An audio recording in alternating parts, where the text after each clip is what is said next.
राज्यातील नगर परिषद आणि नगरपंचायत निवडणुकीचा प्रचार संपण्यासाठी आता अवघे काही तास शिल्लक आहेत.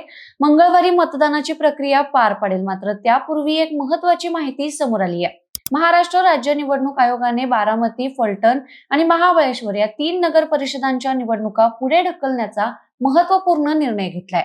याबाबत आयोगाने अधिकृत परिपत्रकही जारी केले. बारामती नगर परिषदेच्या नगराध्यक्ष पदाच्या उमेदवारासह एकूण 7 प्रभागातील उमेदवारांच्या विरोधात न्यायप्रविष्ट याचिका दाखल झाल्या आहेत.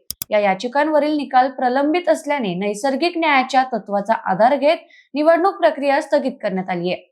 आता या 3 नगर परिषदांमध्ये मतदान थेट 20 डिसेंबर रोजी होणार आहे.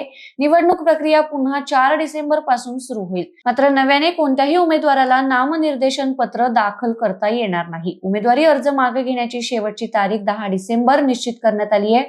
मतदान 20 डिसेंबर तर मतमोजणी व निकाल 21 डिसेंबरला जाहीर होणार आहे. या निर्णयामुळे संबंधित उमेदवार आणि मतदारसंघातील राजकीय वातावरणात मोठी खळबळ उडाली आहे.